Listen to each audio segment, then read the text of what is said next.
संत रामपाल जी महाराज एक ऐसे महान संत जिन्होंने अपनी सतभक्ति, तत्व ज्ञान, करुणा और सेवा के बल पर समाज में नई मिसाल कायम की है। संत रामपाल जी महाराज की अगुवाई में उनके सभी सतलोक आश्रमों से समाज कल्याण के अद्भुत कार्यों ने समाज को सुनहरे भविष्य की एक नई उम्मीद दिखाई है। संत रामपाल जी महाराज से नाम दीक्षा लेने के बाद लाखों लोगों की लाइलाज बीमारियां जैसे कैंसर, एड्स आदि ठीक हुई। संत जी के ज्ञान से प्रेरित होकर उनके अनुयायियों ने लाखों यूनिट रक्तदान किया। संत जी ने लाखों बहन बेटियों का दहेज मुक्त विवाह करवाया।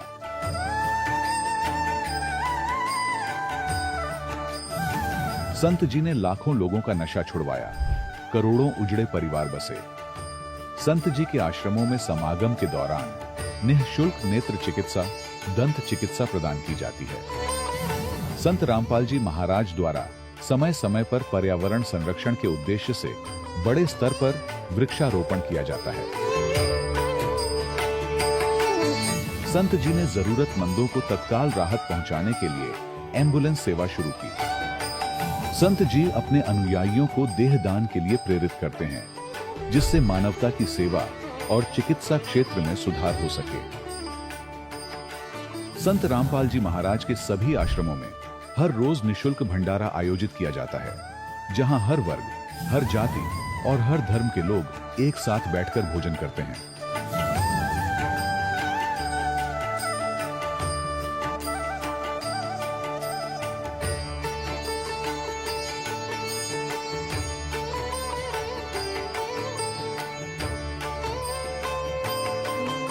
संत रामपाल जी महाराज की अन्नपूर्णा मुहिम ने गरीब और बेसहारा लोगों के जीवन में एक नई ऊर्जा और उम्मीद को जन्म दिया है।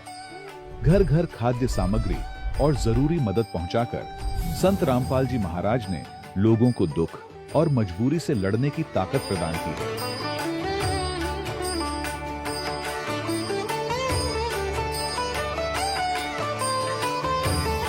संत रामपाल जी महाराज द्वारा गरीब लोगों के लिए घर बनवाने का अद्भुत कार्य एक ऐसी मिसाल कायम कर रहा है जो सदियों सदियों संत जी की उदारता और दया भावना के तौर पर जाना जाएगा।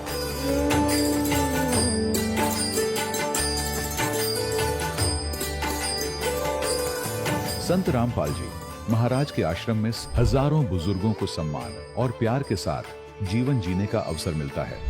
उनके खाने, रहने और स्वास्थ्य की पूरी जिम्मेदारी संत रामपाल जी महाराज उठाते हैं।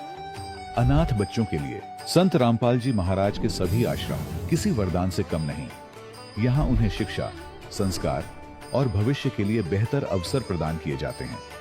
चाहे बाढ़ हो, भूकंप या महामारी, संत रामपाल जी महाराज और उनके अनुयायी हमेशा ही जरूरतमंदों के लिए सबसे आगे खड़े रहते हैं। कोविड महामारी के दौरान संत रामपाल जी महाराज के आश्रमों से करोड़ों लोगों के लिए भोजन, दवाइयां और जीवन रक्षक सामग्रियां उपलब्ध कराई गई। चाहे गरीब की मदद हो या किसी शोषित और पीड़ित वर्ग के हक और सम्मान की लड़ाई, संत रामपाल जी महाराज ने हमेशा ही उनकी दबी आवाज को सरकारों तक पहुंचाया है और उन्हें उचित न्याय दिलवाने में अहम भूमिका अदा की है। समाज में आध्यात्मिक और सामाजिक मूल्यों के प्रति जागरूकता लाने में संत रामपाल जी महाराज हर कदम पर मानवता के सच्चे सेवक साबित हुए हैं। संत रामपाल जी महाराज का जीवन हमें सिखाता है कि सच्ची सेवा वही है जो निस्वार्थ भाव से की जाए। आइए हम भी इस महान सेवा के कार्य में इस महान संत से जुड़ें और संत रामपाल जी महाराज से नाम दीक्षा लेकर अपने जीवन को धन्य बनाएं।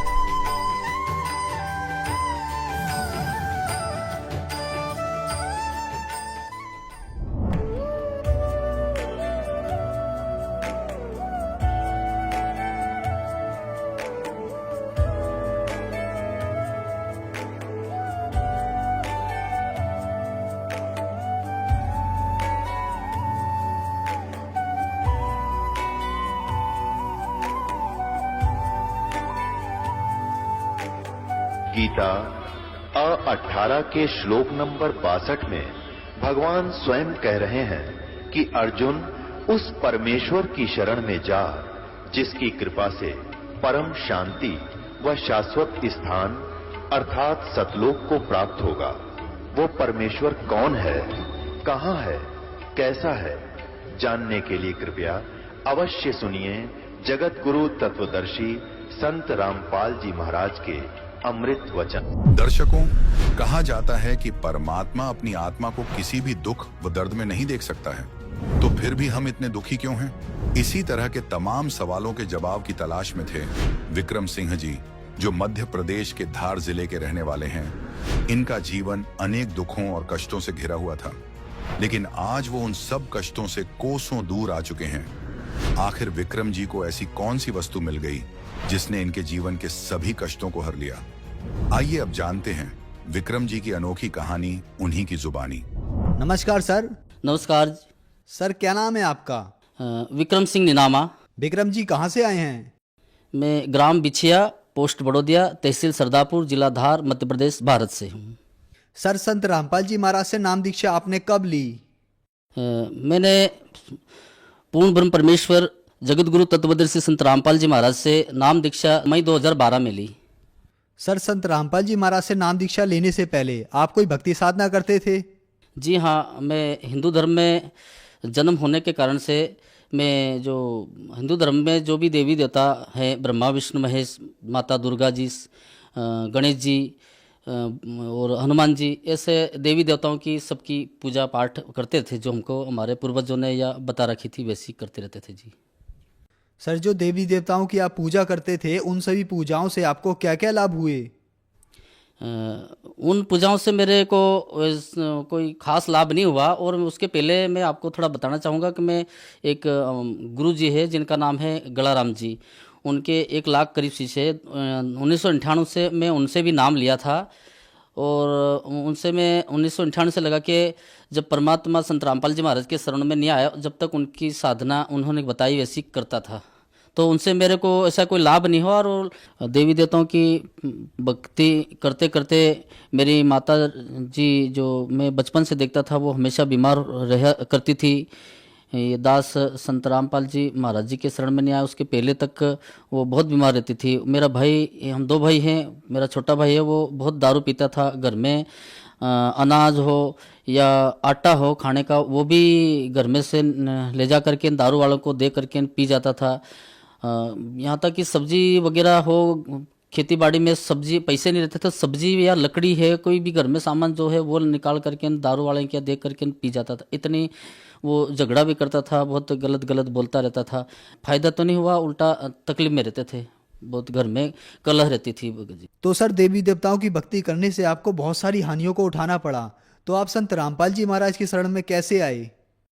सर जी, रामपाल जी महाराज की शरण में ऐसी तकलीफें बहुत ज़्यादा हो गई थी। मेरे को भूत प्रेत बाधा से मेरे को यहाँ गले में दबा दिया था, तो मेरे को लग गया था कि मैं अब ज़्यादा दिन मेरी आयु नहीं है, मैं आगे जाके मर जाऊंगा। क्योंकि मैं बोलता था तो 2-4 शब्द बोलने के बाद मेरी ज़ुबान चिपक जाती थी और चेहरा काला कट हो गया था। तो मेरे को ऐसा आभास हो गया था कि मैं अब ज़्यादा दिन का मेहमान नहीं हूँ, शायद मेरा टिकट कट गया है, ऐसा मेरे को लगता था।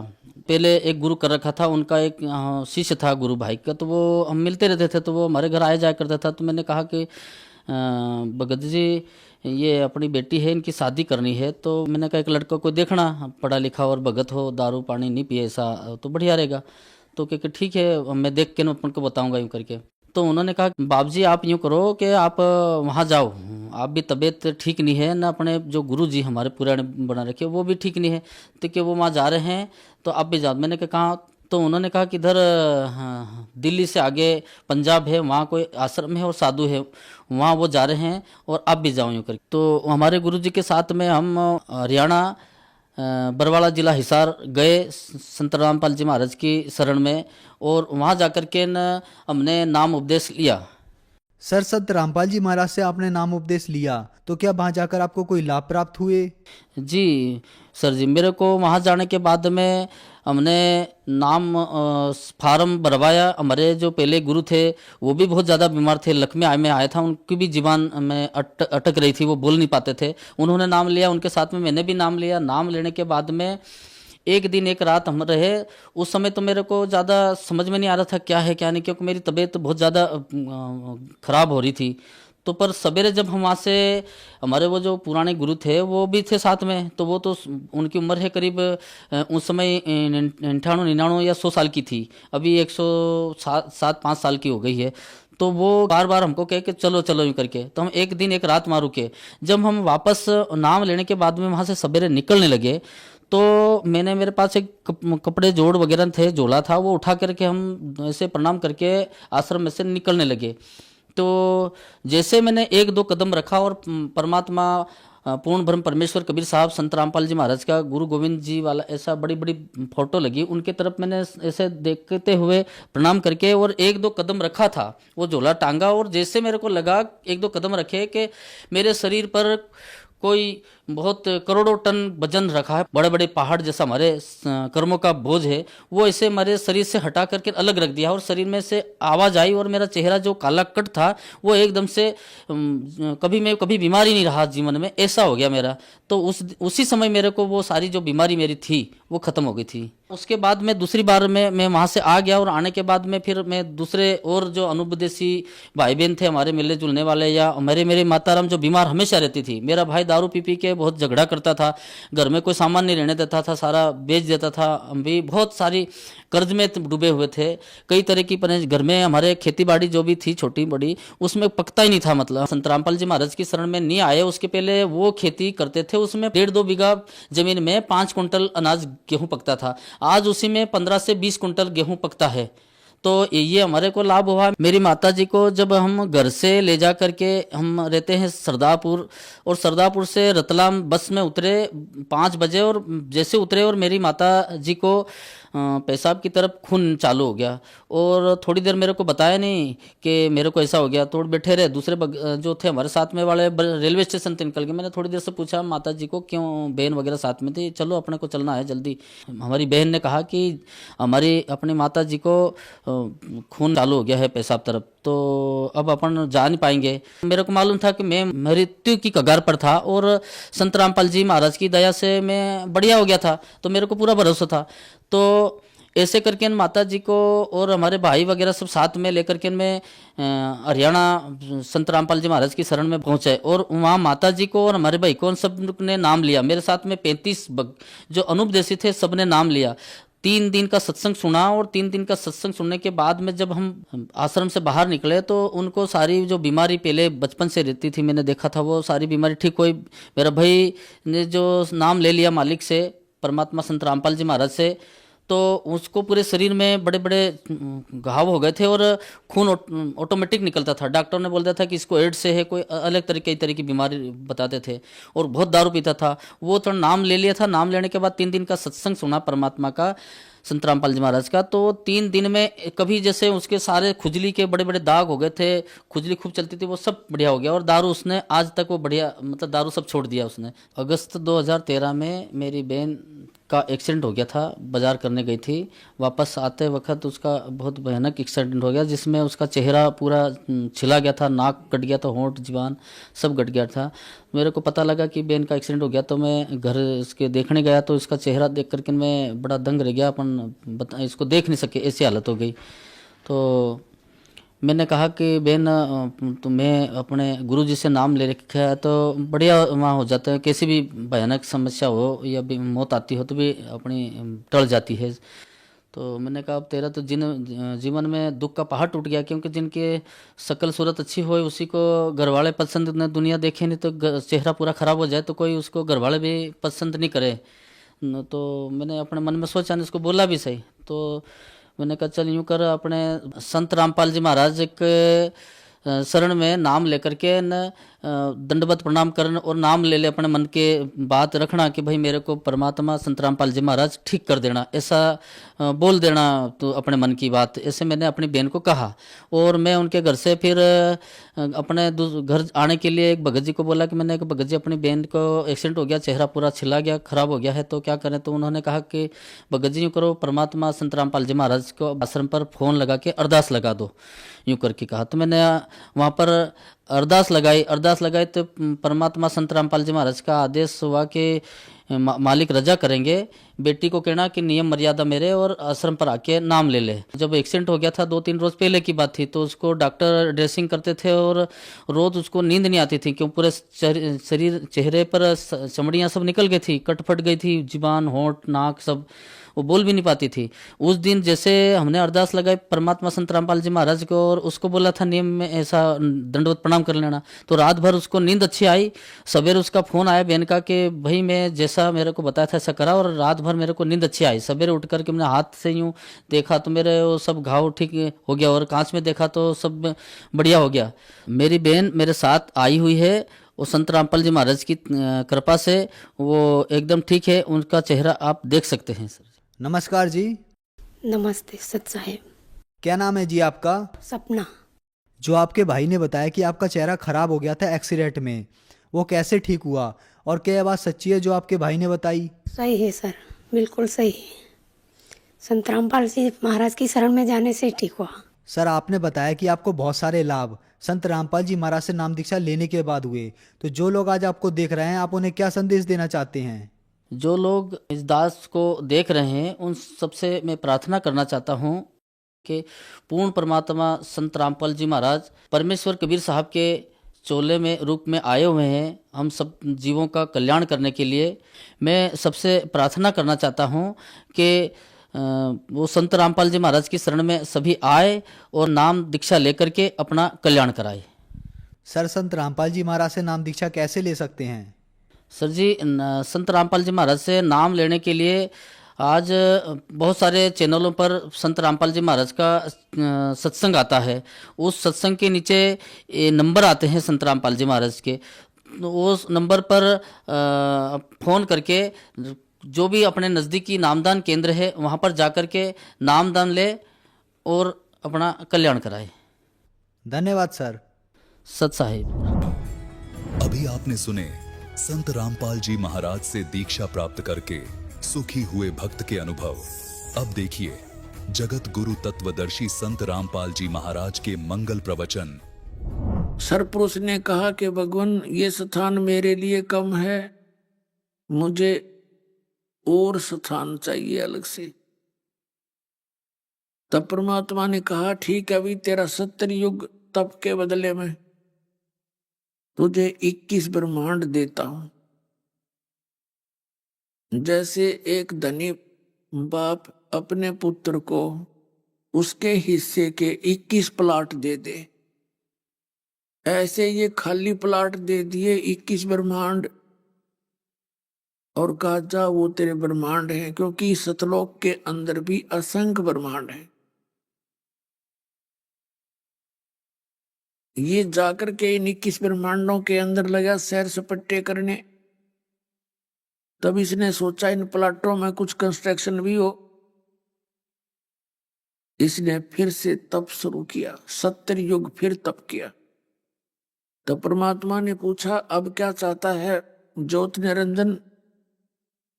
तब इसने कहा पिताजी इसमें कुछ कंस्ट्रक्शन करना चाहता हूं, मुझे कुछ मटेरियल दे दो। तब परमात्मा ने इसको 5 तत्व और 3 गुण दे दिए कि ले बेटा खेल खिलौनों से। तो यहां काफी लंबा प्रकरण है ये, लेकिन हम अपना शॉर्ट में सुनाएंगे। 5 तत्व और 3 गुण लेकर ये पहुंच गया अपने ब्रह्मांडों में। फिर इसने सोचा इसमें रचना भी कर लूंगा। तो रचना जैसे मकान बना लिया, तो अकेला कैसे रहूंगा? तो इसने सोचा कि इसके अंदर कुछ जीव भी मेरे साथ रहें, कुछ आत्मा मेरे साथ रहें, तब दिल लगे। तब इसने फिर तप शुरू किया। जब 64 युग तक तप किया, परमात्मा ने पूछा कि ज्योत निरंजन, जो तूने चाहा था वो मैंने दे दिया, जो तूने मांगा था, अब और क्या इच्छा है तेरी। तब इसने क्या कहा कि प्रभु, हे भगवान, हे पिताजी, मेरा अकेले का दिल नहीं लगता, यहाँ मुझे कुछ हंस दे दो, आत्मा दे दो। अपन आत्मा, हम यहाँ क्यों फंसे इसके काल के जाल में। जब ये तपस्या कर रहा था, एक पैर पे खड़ा हो गए। प्रथम बार जब इसने तपस्या की तो हम सभी जो इसके आसपास के अक्षेत्र के थे, हम सभी के सभी इसके इस नाटक को बड़े गौर से देखने लगे और हम इसकी तरफ आकर्षित हो गए। परमात्मा ने अपने जो तीसरे प्रत्येक लोक के ऊपरले हिस्से में मालिक विराजमान है और वहां से आकाशवाणी कर देते हैं, वो सबको सुनाई देती है। परमात्मा ने आकाशवाणी की कि बच्चों, किसी के क्रियाओं को नहीं देखना चाहिए, अपना मस्त रहो। तुम क्या देख रहे हो? इस ज्योत निरंजन के इस क्रिया को मत देखो, अपना मस्त रहो। हम ऊपर से तो सावधान हो गए, पर अंदर की कसक नहीं गई। हम अंदर से इसको बहुत गहराई से स्वीकार कर चुके थे। अंतर्यामी पिता सब जानते हैं। भाव दूसरे शब्दों में ये समझो कि हम अपने पतिव्रता पद से गिर गए और भगवान के दिल से उतर गए। अपने मालिक की, अपने स्वामी की नजरों से हम गिर गए। जब इसने जीव मांगे, आत्मा मांगी काल भगवान ने, तब परमात्मा ने कहा कि देख भाई, इस तेरे 64 युग के बदले में और प्लाट दे दूंगा, ब्रह्मांड दे सकता हूं, लेकिन ये आत्मा नहीं दूंगा, क्योंकि ये मेरा अंश है, ये मेरे शरीर से निकले। अपने आत्माओं, उस मां से पूछना जो बच्चों को जन्म देती है, उसकी कितनी ममता होती है उन बेटा और बेटियों में। एक माई का एक पुत्र उत्पन्न हुआ, अपाहिज और माइंडलेस था वो बिल्कुल।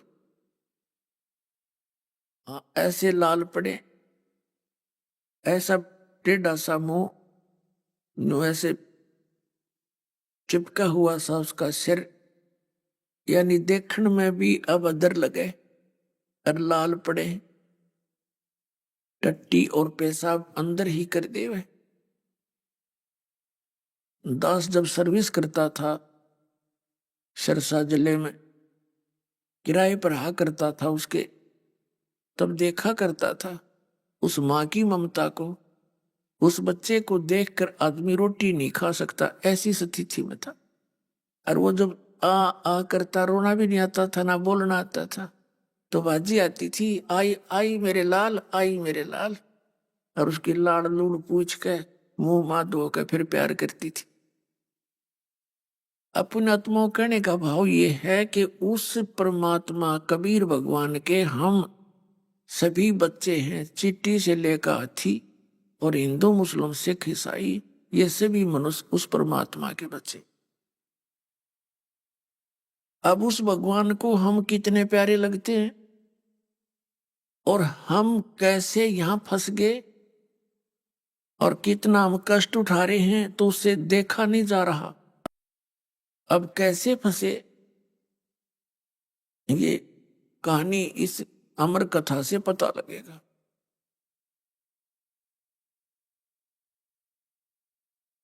तब परमात्मा ने कहा भी देख, ये मेरी आत्मा है, ये मेरा अंश है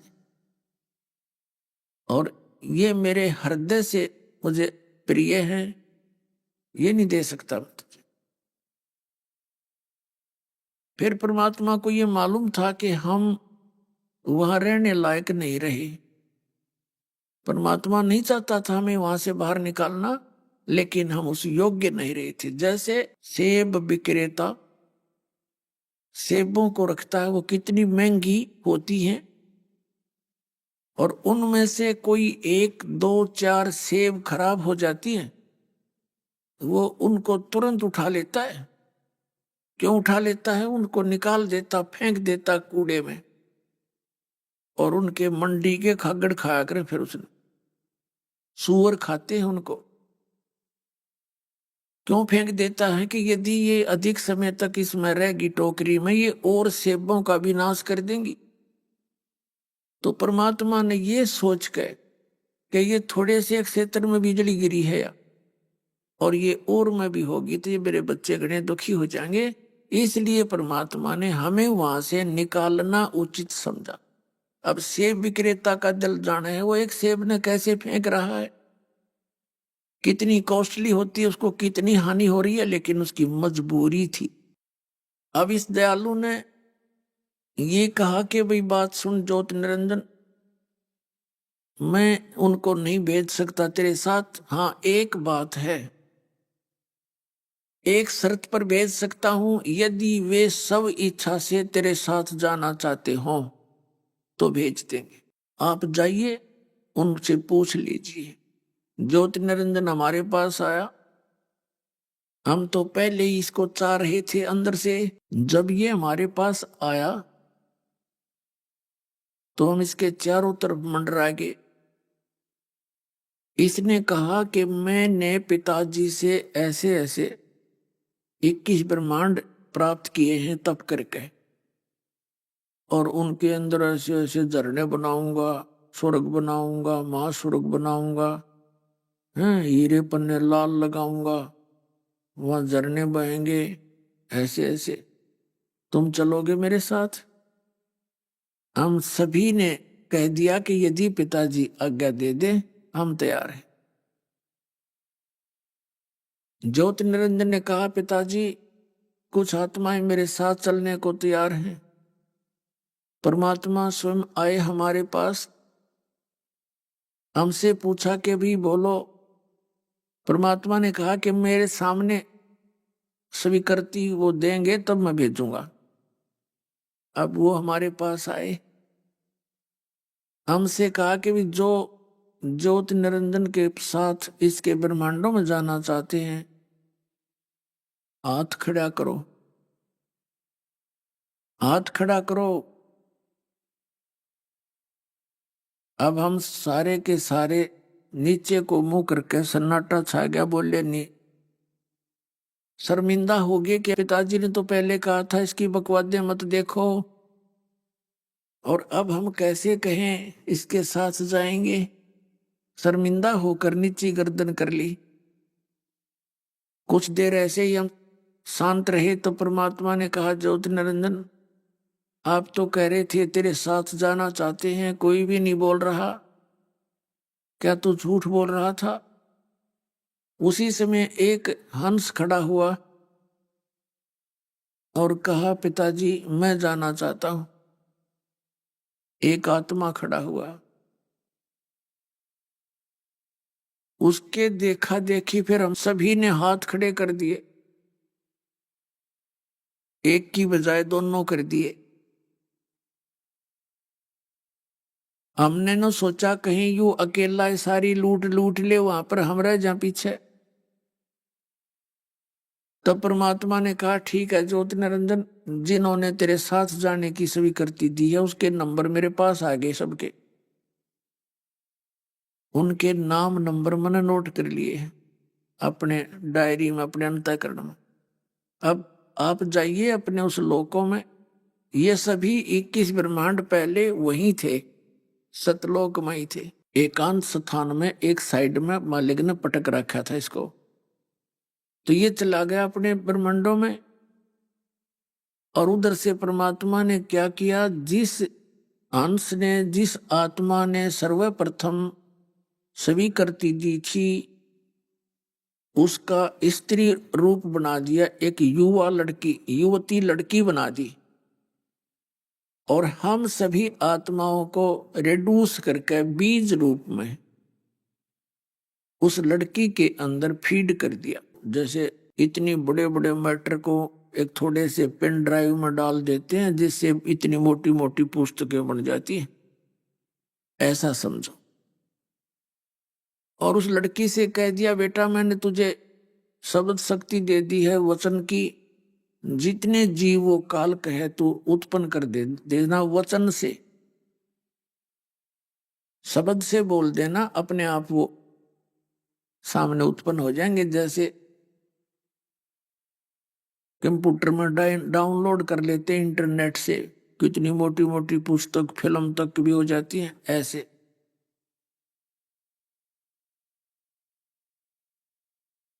और परमात्मा ने उस लड़की को प्रजनन इंद्रिय नहीं लगाई थी, क्योंकि उनका उद्देश्य था कि वचन से ही ये सृष्टि रचना अच्छा रहेगा, उनमें विकार कम होंगे। और अपने पुत्र सहजदास से कहा कि सहजदास इस लड़की को, अपनी बहन को ज्योति निरंजन के पास छोड़िया और उसको बता देना कि मैंने इसको वचन शक्ति दे दी है, जितने जीव तू कहेगा ये उत्पन्न कर देगी। जैसा आदेश था परमात्मा का, सहजदास ने जाकर इस ज्योति निरंजन काल को सुना दिया और लड़की को वहां छोड़ दिया, वापस अपने द्वीप में आ गया। अब युवा होने के कारण लड़की का रंग रूप निखरा हुआ था। ज्योति निरंजन के मन में दोष आ गया, इसके अंदर काम वासना है भी होगी, और इसने उस लड़की के साथ बदतमीजी करनी चाहिए। तो पुण्यात्माओं, जो लड़की सबसे पहले आत्मा की लड़की बनाई थी वो प्रकृति कहलाई दुर्गा। इसने इस दुर्गा देवी के साथ बदतमीजी करनी चाहिए, ये समझ गई उसके गलत इरादे को, और कहा ज्योति निरंजन बात सुन, देख पहले तेरी उत्पत्ति हुई और बाद में हमारी उत्पत्ति हुई, उसी परम पिता का तू पुत्र, उसी की मैं पुत्री, दोनों बहन भाई हम, और तू ये जुल्म ना कर मेरे साथ। मेरे को शब्द शक्ति है, जितने जीव तू कहेगा मैं वचन से उत्पन्न कर दूंगी। पर इसने इतना कामांध हो गया, ये भूल गया सब मर्यादा है और हद से ज्यादा बढ़ गया। आलिंगन और चुम्बन करने के लिए हाथ फैलाया, मुंह खोल लिया, बिल्कुल लड़की को जकड़ने की चेष्टा की। उसी समय उस लड़की ने, दुर्गा ने सूक्ष्म रूप बनाया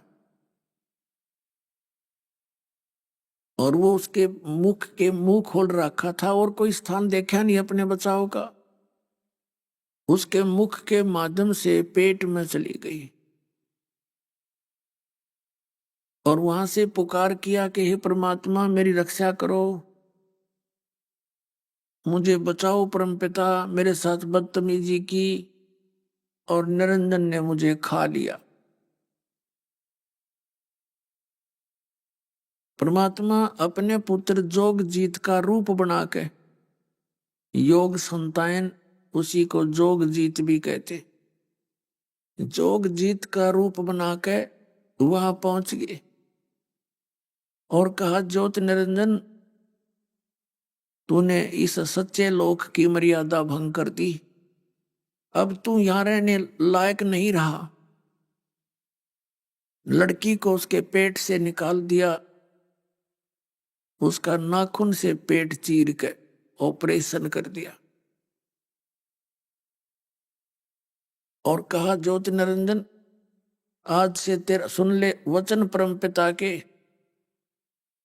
आज से तेरा नाम काल होगा, 1 लाख जीवों का तो नित आहार करेगा, 1.25 लाख की उत्पत्ति किया करेगा। 1 लाख मानव शरीरधारी प्राणियों का के सूक्ष्म शरीर से निकले हुए गंध को तू डेली खावेगा और 1.25 लाख की उत्पत्ति किया करेगा। आज से तेरा नाम काल होगा और निकल जा यहां से, तुम इस 21 ब्रह्मांड को लेकर निकल जा यहां से और ले जा इस दुर्गा को साथ में। अपने आत्मा वहां इसने बहुत हाथ पैर जोड़े कि भाई साहब मुझे माफ कर दो, पिताजी से मेरी अर्जी लगा दो, मेरे से गलती होगी।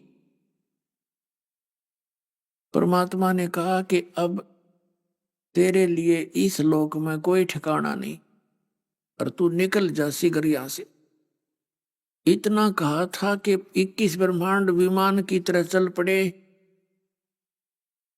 रास्ते में फिर सहज दास का लोक था। जब ये 21 ब्रह्मांड लिए आ रहा था तब इसने वहां इन ब्रह्मांडों को रोका थोड़ी देर के लिए, सेकंड के लिए, कुछ समय के लिए, और सहज दास से प्रार्थना की कि मेरी अर्ज लगा दो भगवान से, पिताजी से, मुझे क्षमा करवा दो। तो सहज दास परमात्मा के पास पहुंचे, क्योंकि सतलोक बहुत लंबा चौड़ा है, वहां सेकंडों के अंदर जाता है, क्योंकि वहां विमान अपने शरीर ही विमान है उनके। 1 सेकंड में वहां परमात्मा के दरबार में सहज दास गया। उसने जाकर कहा, प्रभु आपका एक दास, आपका सेवक ज्योत निरंजन वो अर्जी लगा रहा है, कहता मेरी अक्षमा हो, मुझे यही रख लो। तो परमात्मा ने कहा कि उसको अति शीघ्र यहां से निकाल दे, उसके लिए यहां ठिकाना रहा नहीं। मनसा वाचा कर्मणा, यानी मैं सच्चे मन से, सच्ची आत्मा से कह रहा हूं, सच्चे भाव से, उसको यहां नहीं रखना। सहज दास तुरंत वापस आए और कहा भी हमने तो मालिक से अर्ज करी थी, पर तेरी अर्जी मंजूर हुई नहीं, आप निकल जाओ यहां से। उसी समय उसका विमान फिर वहां से 21 ब्रह्मांड चल पड़े। ये 21 ब्रह्मांड वहां से चलकर सतलोक से 16 शंख कोश की दूरी पर आ गए। जैसे गिनती है लाख, 10 लाख, करोड़, फिर अरब, खरब, नील, पद्म, शंख, 16 शंख कोश। एक कोश के अंदर लगभग 2.25 किलोमीटर होता है, 1.5-2 किलोमीटर। तो ये सब लगभग 2 किलोमीटर ही होता है। तो कहने का भाव ये है कि सतलोक से इतनी दूरी पर आकर के ये ब्रह्मांड चक्कर काटने लगे 21 के 21। फिर इसने देखा कि मेरे साथ जो होना था हो लिया, पर इन सब जीवों को इतना दुखी कर दूंगा कि वो रोया करेगा सतपुरुष।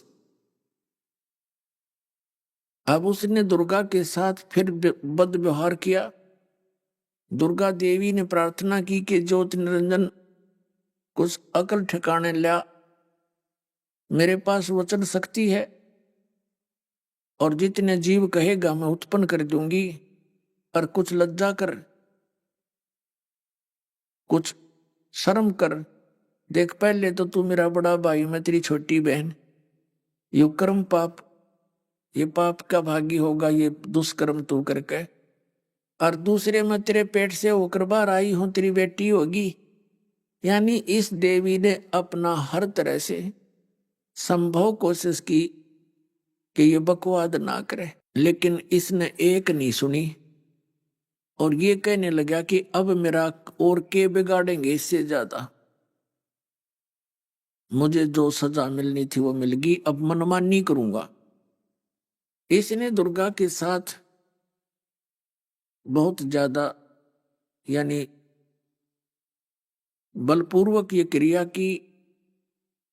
इसने नख रेखा से, अपने नाखूनों से प्रजनन इंद्री बनाई फिर रति क्रिया की और 3 पुत्रों की उत्पत्ति की। बड़े वाला रजगुण युक्त ब्रह्मा उत्पन्न किया दुर्गा से, और दूसरे नंबर का ये सतोगुण युक्त विष्णु जी को उत्पन्न किया, और तीसरा शंकर जी को तमोगुण युक्त किया। अब यू रजोगुण युक्त, सतोगुण युक्त और तमोगुण युक्त कैसे करता है?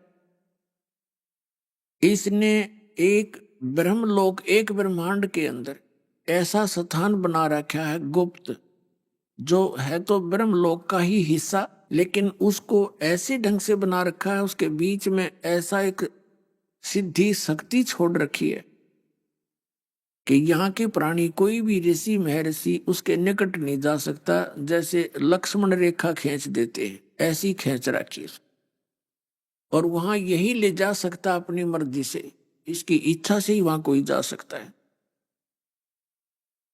इसने क्या किया हुआ है, जैसे किसी मकान के अंदर 3 कक्ष हों, 3 रूम्स, और एक कक्ष में चित्र लगे हों अश्लील,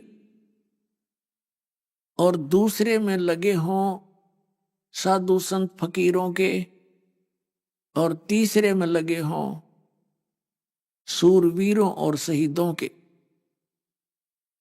तो जब व्यक्ति उन अश्लील चित्रों वाले कक्ष में जाता है, उसकी बुद्धि में मलिनता, वही विचार, वही प्रेरणाएं प्रबल हो जाती हैं जब तक वो वहां रहता है। और जब वो जाता है साधु संत फकीरों महापुरुषों के उन चित्रों को देखता है, उनके चरित्रों को याद, अपने आप उनके पिछले लीलाएं, उनकी महिमा उसके अंतःकरण में घूमना शुरू कर देती है, वैसा ही स्वभाव बन जाता है। और जब वो व्यक्ति जाता है उन सूरवीर शहीदों के लगे हुए चित्रों वाले कक्ष में, तो वहां जाकर के उनकी लीलाओं को याद करके, उन्होंने ऐसी बहादुरी की थी, उन्होंने ऐसा किया था, वो बातें याद करके वैसा ही स्वभाव बन जाता है। इस काल भगवान ने सुनियोजित तरीके से ये सब काम कर रखा है। ये क्या करता है, जब ये प्रथम पुत्र की उत्पत्ति करते हैं दोनों मिलकर, ये शिव और शिवा, शिव कहते हैं इस काल को, जैसे श्री शिव पुराण के अंदर रुद्र संहिता में इसको काल रूपी ब्रह्म कहा है, और दुर्गा को शिवा कहा है, प्रकृति भी कहा है, त्रिदेव जननी भी कहा है। तो ये वहां जब दोनों जने ये वहां होते हैं उस क्षेत्र में, जहां पर इसने उस क्षेत्र को ऐसे ढंग की रचना की है, वहां जाते इनकी ये अपने आप रजोगुणी हो जाते हैं, दोनों का स्वभाव ऐसा हो जाता है। तो वहां ये जो क्रिया करते हैं स्त्री पुरुष संतानों उत्पत्ति के लिए, तो वो पुत्र रजोगुण स्वभाव का हो जाता है, उसको ये अचेत कर देते हैं। बचपन से ही थोड़ी सी जानने योग्य होता है कुछ बातों को, उसी समय इनको कोमा में कर देते हैं अपनी सिद्धि शक्ति से, और परवरिश जारी रखते हैं। फिर ये दूसरे स्थान पर चले जाते हैं जो सतोगुण प्रधान है, वहां पर साधु संत फकीरों के ऐसे चित्र हों, यानी ऐसा स्वभाव बना, ऐसा स्थिति बना रखी है उसकी सिद्धि से, तो वहां जब दोनों के संयोग से जो पुत्र उत्पन्न होता है, वो ऑटोमेटिकली स्वतः सतोगुणी बन जाता है। इसी प्रकार तीसरे स्थान पर जो तमोगुण प्रधान है, वहां जाते हैं तो इन दोनों के संयोग से जो पुत्र उत्पन्न होता है वो स्वतः तमोगुणी हो जाता है। इस प्रकार उनका नाम रख देता है ब्रह्मा, विष्णु और शिव। जब ये रजोगुण प्रधान क्षेत्र में होता है तो वहां स्वयं तो ब्रह्मा रूप बना लेता है 5 मुख वाला, और दुर्गा को वहां सावित्री रूप में रखता है। तो इन दोनों के उस आकृति, उस बॉडी के अनुरूप ही उत्पन्न होने वाले बालक की शकल बन जाती है। इस प्रकार इन्होंने दोनों ने फिर 3 पुत्र उत्पन्न किए और दुर्गा से ये कह दिया कि मुझे श्राप लगा हुआ है 1 लाख मानव शरीरधारी प्राणियों का नित आहार करने का, और मेरे विषय में तू किसी को जानकारी ना देना, नहीं तो मेरे प्रति नफरत हो जाएगी और ये बच्चे मुझसे दूर चले जाएंगे और तू मेरा भेद किसी को नहीं देगी। अगर तूने मेरा भेद दिया तो मुझसे बुरा नहीं होगा। अपने आत्माओं, दुर्गा ने और हम सब ने अपने पैर पे आप कुहाड़ी मारी। हम अपने सुखदाई भगवान से दूर हो गए और इस नकली पर आसक्त हो गए। अब फिर हम यहां आकर के कितने दुखी हो रहे हैं। आगे सृष्टि रचना ऐसे है कि दुर्गा ने फिर काल ने कहा कि जब तक ये बच्चे युवा हों इनको अचेत रखना और इनको बेहोश रखना, परवरिश जारी रखना, और जब ये युवा हो जा तो इनका विवाह कर देना। अपने वचन से तू लड़की उत्पन्न कर लेना, लेकिन मेरा भेद ना देना। और मैंने प्रतिज्ञा कर ली है कि मैं किसी को भी दर्शन नहीं दूंगा, मैं किसी के समक्ष अपने वास्तविक रूप में नहीं आऊंगा। तब इस दुर्गा ने कहा कि ज्योति निरंजन, मैं एक अबला औरत इतने बड़े ब्रह्मांडों को कैसे चला पाऊंगी, और तू गुप्त रहेगा तो मैं कैसे संभालूंगी इतने काम को। तब उसने कहा कि जो कुछ करना है वो मैं ही करूंगा, तू चिंता ना कर, लेकिन एक ध्यान रखना, मेरे बारे में कुछ नहीं बताएगी, और ये बच्चे जब सियाने हों, भगवान की खोज ये चाहें तो बता देना परमात्मा निराकार है। मैं किसी भी साधना से, किसी भी क्रिया से कभी किसी को दर्शन नहीं दूंगा, ये मेरी प्रतिज्ञा है। अपने आत्माओं, दास जो ये अमर कथा यथार्थ सृष्टि रचना आपको सुना रहा है, आपको ऐसा लगेगा जैसे कोई दंत कथा है, बनावटी सी बातें हैं, लेकिन ये 100% सत्य हैं। अभी आपने सुने संत रामपाल जी महाराज के मंगल प्रवचन। आइए अब सुनते हैं संत रामपाल जी महाराज से नाम दीक्षा लेकर सतभक्ति करके अद्भुत लाभ प्राप्त करने वाले अनुयायी के विचार। दर्शकों, जिस प्रकार रोगी को औषधि मिलने से रोग से राहत मिलती है, इसी प्रकार विकार युक्त प्राणी को ज्ञानवर्धक पुस्तकों का अध्ययन करने से विकार मुक्त जीवन जीने की नई राह मिलती है। ऐसी ही एक प्रेरणादायक कहानी है कानपुर के अमन जी की, जो पहले पारंपरिक पूजा साधना करने के बावजूद भी बहुत दुखी थे, लेकिन जब से इन्हें अद्भुत पुस्तक ज्ञान गंगा प्राप्त हुई, तब से इनके दुखी जीवन को सुखमय जीवन जीने की नई दिशा मिली है। आपको बता दें कि इसका श्रेय अमन जी पुस्तक के लेखक तत्वदर्शी संत रामपाल जी महाराज जी को दे रहे हैं। अब विचारणीय विषय ये है कि आखिर कैसे एक पुस्तक ने बदल दी अमन जी के जीवन की कहानी। सुनते हैं इन्हीं की अपनी जुबानी। नमस्कार सर। नमस्कार सर। सर क्या नाम है आपका? सर मेरा नाम अमन दास है जी। सर कहाँ के रहने वाले हैं आप? वैसे मैं यूपी कानपुर का रहने वाला हूँ, लेकिन बठिंडा पंजाब में रहता हूँ। सर संत रामपाल जी महाराज से नाम दीक्षा आपने कब ली? 23 जुलाई सन 2012 को संत रामपाल जी महाराज से उपदेश प्राप्त हुआ। सर संत रामपाल जी महाराज से नाम दीक्षा लेने से पहले आप क्या भक्ति साधनाएं करते थे? संत रामपाल जी महाराज जी से उपदेश लेने से पहले भगवान शंकर जी की हम भक्ति उपासना किया करते थे, लेकिन वैसे हम मंदिर मस्जिद में नहीं जाते थे, वैसे ही किसी द्वारा बताई हुई स्तुति किया करते थे, जो सुबह उठने के बाद बैठ के 15-20 मिनट समाधि लगाते थे और शाम को सोने से पहले 15-20 मिनट समाधि लगाया करते थे। सर जैसा कि आपने बताया कि आप भगवान शंकर की स्तुति करते थे, तो उन सब भक्ति साधनाओं को करने से आपको क्या लाभ मिले? सर उन भक्ति साधनाओं से हमें लाभ तो कोई नहीं हुआ और दुगना हम नीचे गिरते चले गए। जैसे कि हम शराब भी पीने लगे थे, गुटखा भी खाते थे, तम्बाकू भी खाते थे और मांस का भी सेवन किया करते थे। और जो हमारे पास बीमारी कुष्ठ रोग हो गया था, जो बचपन से था, और उसको करीब 26-27 वर्ष तक हमने लगातार टेबलेट खाई, जो 25 रुपये की एक टेबलेट आती थी, हफ्ते में एक बार खानी होती थी। उससे भी वो रोग हमारा कभी ठीक नहीं हुआ है और दुगना परेशान ही रहते थे जी। सर, आपको संत रामपाल जी महाराज के बारे में जानकारी कहाँ से मिली? सर, संत रामपाल जी महाराज जी की जानकारी मेरा एक दोस्त था, उसको किसी संत रामपाल जी महाराज जी के शिष्य ने वो पुस्तक का प्रचार कर रहे थे, ज्ञान गंगा पुस्तक का नाम है, उसका प्रचार कर रहे थे, और वो पुस्तक उसने 10 रुपये में खरीदी थी।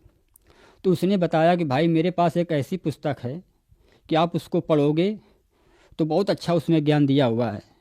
तो मैंने कहा भाई देना, मैं पढ़ूंगा। तो उसने फिर मुझे पुस्तक दी। उस टाइम मेरी ड्यूटी नाइट में थी, और वो पुस्तक 2 नाइट में कंटिन्यू पढ़ता रहा। नाइट में ड्यूटी होती थी, दिन में सोता था। और उस पुस्तक को पढ़ने के बाद मुझे ये महसूस हुआ कि भाई पूर्ण ब्रह्म परमात्मा है, लेकिन उस समय मैंने भगवान शंकर को पूर्ण परमात्मा माना था। फिर जी उस पुस्तक को पढ़ने के बाद मेरे मन में एक ऐसी प्रेरणा उठी कि चलो देखते हैं कैसे गुरुजी होते हैं, कैसा आश्रम होता है। 2 महीने बाद ये सारा कुछ हुआ। इतनी हमारे अंदर प्रबल प्रेरणा हो गई कि मैं जहाँ पे मैं नौकरी करता था उसके यहाँ पैसे छोड़कर, उसने आधे पैसे दिए, आधे नहीं दिए, और वो पैसे छोड़कर, और एक संत रामपाल जी महाराज जी के शिष्य वो मिल गए थे, उन्होंने मुझे बरवाला जिला हिसार हरियाणा भारत के अंदर है, वहाँ का पता एड्रेस दिया, और उस एड्रेस के माध्यम से मैं संत रामपाल जी महाराज जी के जो बनाया आश्रम बना हुआ है हम वहाँ पहुँचे जी। और फिर उनसे एक दिन तो वैसे में बना रहा आश्रम के अंदर, फिर दूसरे दिन में बाहर आया। तो फिर जब अंदर जाने लगा तो जो वहाँ सेवादार खड़े थे तो उन्होंने कहा भाई कहाँ जा रहे हो? मैं कहा जी मुझे अंदर जाना है। उन्होंने कहा भाई आप अंदर ऐसे नहीं जा सकते हो। मैंने कहा जी कैसे जाना होगा? बोले आपको पहले उपदेश लेना होगा, इसके बाद अंदर जा सकते हो। मैंने कहा जी कोई नहीं, मैं उपदेश ले लूँगा जी। इसके बाद आधा घंटे के बाद सेवादार आए, उन्होंने कहा आप चलो जी आप उपदेश ले लो चल के। फिर वो मुझे अंदर लेके गए और संत रामपाल जी महाराज जी से उपदेश प्राप्त हुआ। सर, संत रामपाल जी महाराज से नाम दीक्षा लेने के बाद आपको क्या लाभ प्राप्त हुए? सर जी, संत रामपाल जी महाराज जी से उपदेश प्राप्त होने के बाद जो हमारे बचपन से कुष्ठ रोग था वो संत रामपाल जी महाराज जी के आशीर्वाद मात्र से ही वो समाप्त हो गया। फिर दूसरा एक रोग अभी पिछले वर्ष सन 2017 में जून के महीने में मेरे पेशाब नली में पथरी थी, और उससे मैं करीब 2-3 दिन में लगातार बहुत परेशान रहा। फिर मेरे मन में प्रेरणा उठी कि चलो किसी डॉक्टर सलाह लेते हैं। तो मैं आश्रम गया, मुंडका आश्रम, और वहाँ पर जाके डॉक्टर हैं तो उनसे मैंने सलाह ली। तो उन्होंने बताया कि भाई आप अल्ट्रासाउंड करवा लो, और ये ऐसे लक्षण पथरी के होते हैं, और पथरी ही है, 100% है ये। तो मैंने कहा जी ठीक है जी। लेकिन मेरे मन में ये प्रेरणा उठी कि परमात्मा, हे संत रामपाल जी महाराज जी, आप तो सभी कहते हैं कि आप परमात्मा स्वरूप हो, तो आपसे बड़ा इस पृथ्वी पर, क्या पूरे 21 ब्रह्मांड में भी आपसे बड़ा कोई डॉक्टर नहीं है। तो अगर आपके भक्तों का अल्ट्रासाउंड करवाना पड़ गया तो भक्ति किस काम की। और मैंने वहीं संत रामपाल जी महाराज जी को दंडवत प्रणाम किया, और उसके दूसरे दिन फिर मैं वापस आया तो जो डॉक्टर जी थी मैंने उनसे कहा जी आप जी ऐसा करो जी कि मुझे दवा दे दो, मुझे बहुत परेशानी है। तो उन्होंने कहा पहले आप अल्ट्रासाउंड करवाओ, इसके बाद आपको दवा मिलेगी। मैंने कहा नहीं जी मुझे कुछ दवा दे दो, कुछ मुझे राहत मिले। तो उन्होंने मुझे 2 खुराक दवा दी, उसमें 4 गोलियां थी। बोले ऐसा करो आप एक अभी खा लो, एक फिर शाम को खा लेना। वो मैंने 2 गोली उस टाइम खाई और 2 शाम को खाई। रात को सो गया तो रात को करीब 1-2 बजे के आसपास मेरे पेशाब में ऐसी जलन हुई कि मैं बाथरूम करने के लिए गया तो बिल्कुल मांस का टुकड़ा ऐसे कट के निकला कि बिल्कुल जैसे बहुत तेज धार से कोई पत्थर सा निकले, ऐसा खटाक से बाहर निकला। तब मुझे राहत मिली जी। वो दिन है कि आज का दिन है जी, जो आज तक मुझे ना तो वो कहीं दर्द समझ में आया और ना कोई पथरी रही, आवाज़ में बिल्कुल ठीक ठाक हूँ जी। और मैंने ऑपरेशन भी नहीं करवाया, ना कोई अल्ट्रासाउंड करवाया है, बिल्कुल ठीक हूँ जी। और मेरी वाइफ है, उनको भी पेट में पथरी थी। सबने सब कुछ कह दिया कि भाई पथरी अल्ट्रासाउंड करवा लो, पथरी अल्ट्रासाउंड करवा लो। फिर संत रामपाल जी महाराज के पास वो भी गई और उन्होंने भी वही क्रिया की जो संत रामपाल जी महाराज जी बताते हैं। तो उनकी पथरी दूर हो गई। इसके बाद अल्ट्रासाउंड करवाया, उनके कोई भी पेट में कोई बीमारी नहीं निकली। आज भी वो बिल्कुल ठीक ठाक हैं, उनको कोई कमी नहीं है। मेरी पथरी की बीमारी थी, मेरा कुष्ठ रोग था और मेरी पत्नी की भी पेट में पथरी थी। संत रामपाल जी महाराज जी की कृपा से बिल्कुल ठीक हो गई है और आज उनकी कृपा से पूरा परिवार, पूरा घर बहुत कुशल मंगल से रह रहा है। जो मैं नशा करता था, तम्बाकू, बीड़ी और ये शराब, मांस, भांग भी कभी कभी खा लिया करता था, वो उस दिन से आज तक मैंने हाथ नहीं लगाया है, ना ही किसी को ला के दी है और ना ही हाथ लगाया है। क्योंकि संत रामपाल जी महाराज जी बताते हैं कि सतगुरु शरण में आए के आने से आए टले भला, जो मस्तक पे सूली उसको कांटे में टल जा। तो उनकी कृपा सारा कुछ ये दूर हो गया है। सर, आपने बताया कि आपको कुष्ठ रोग था, आपको पथरी थी, आपने कुष्ठ रोग की दवाई 25 साल तक खाई, लेकिन आपको कोई राहत नहीं मिली। तो फिर संत रामपाल जी महाराज ने आपको ऐसी कौन सी दवाई दी कि आपकी बीमारी आशीर्वाद से ही ठीक हो गई? वो जी संत रामपाल जी महाराज जी के द्वारा बताई गई भक्ति है, सद्भक्ति है, जो वेदों में प्रमाणित, गीता में प्रमाणित है और उन महापुरुषों के द्वारा बताई गई भक्ति है जिन महापुरुषों को कभी परमात्मा मिले हैं। तो वो मंत्र एक ऐसी शक्ति है जिससे सारे रोग दूर हो जाते हैं और वो इस पृथ्वी पर सिर्फ संत रामपाल जी महाराज जी के पास वो मंत्र उपलब्ध हैं। वो जो उनका शिष्य, जो उनका अनुयायी बनता है, वो मंत्र उन्हीं को दिए जाते हैं और उन मंत्रों में इतनी प्रबल शक्ति है कि मौत भी टल जाती है। ये रोग क्या चीज़ है जी। सर, जो श्रद्धालु आज आपको देख रहे हैं, आप उन्हें क्या संदेश देना चाहेंगे? सर, दास ये संदेश तो नहीं दे सकता है। ये दास इस पृथ्वी पे जितने मानव प्राणी जीव हैं, मानव शरीर प्राप्त प्राणी हैं, इन सबसे हाथ जोड़कर प्रार्थना करना चाहता है कि अगर जो इन रोगों से, इन व्यसनों से, विकारों से दूर नहीं हो पा रहे हैं, तो वो संत रामपाल जी महाराज जी की शरण में आए और अपना ये उन मंत्रों की भक्ति की शक्ति के द्वारा सारे रोग दूर हो सकते हैं। और उसकी जानकारी प्रत्येक चैनलों पर संत रामपाल जी महाराज सत्संग आते हैं और उनसे आप उपदेश प्राप्त करें, दीक्षा प्राप्त करें और सदमंत्र प्राप्त करें जो प्रमाणित हैं, उनसे सारे रोग दूर हो सकते हैं। सर, संत रामपाल जी महाराज की शरण में कैसे आया जा सकता है? सर, कई चैनलों पर संत रामपाल जी महाराज सत्संग आते हैं और उनके नीचे एक पीली पट्टी चलती है, उसमें नंबर लिखे होते हैं। आप उन नंबरों को अपने मोबाइल से डायल करें, संपर्क करें और उनसे जानकारी लेकर आपको नज़दीकी नामदान स्थल बताया जाएगा। आप वहाँ उपदेश लेकर के अपने मानव जीवन का कल्याण करा सकते हैं। सर, आपने बताया कि आपको 25 साल से कुष्ठ रोग था, पथरी की बीमारी थी। संत रामपाल जी महाराज से आपने नाम दीक्षा ली और आपकी बीमारियां ठीक हो गईं। तो आपकी तरह बहुत सारे लोग हैं जिनको बहुत सारी बीमारियां भी हैं, तो क्या उनकी भी बीमारियां ठीक हो सकती हैं? और ठीक हो सकती हैं तो कैसे ठीक हो सकती हैं? सर, 100% है, 101% है कि सारी बीमारियां ठीक हो सकती है। इस पृथ्वी पर ऐसा कोई रोग नहीं जिसकी दवा नहीं बनी है। और जब कभी परमेश्वर की भक्ति ऐसी है जो संत रामपाल जी महाराज जी देते हैं, उस भक्ति के आधार से मर्यादा में रहकर भक्ति करने वालों को परमात्मा सारे पापों को नाश कर देता है। ये जो बीमारी, परेशानी, नशा, शराब, मांस खाने वाले विकारों से परेशान रहते हैं, तो वो इस भक्ति के प्रभाव से सारा कुछ दूर हो सकता है। अगर वो शरण में संत रामपाल जी महाराज शरण में आएँ और उनके बताए द्वारा भक्ति विधि को अपनाएं, तो ये रोग कोई बड़ी चीज़ नहीं है, बहुत छोटी चीज़ है। जब संत रामपाल जी महाराज जी कैंसर जैसे भयंकर बीमारी को काट सकते हैं, मौत को भी टाल सकते हैं, तो छोटी बीमारी कोई बड़ी चीज़ नहीं है। आप इनसे मुक्ति पा सकते हो, लेकिन ये मुक्ति आपको तभी मिलेगी जब संत रामपाल जी महाराज जी से उपदेश प्राप्त करेंगे। धन्यवाद सर। धन्यवाद जी।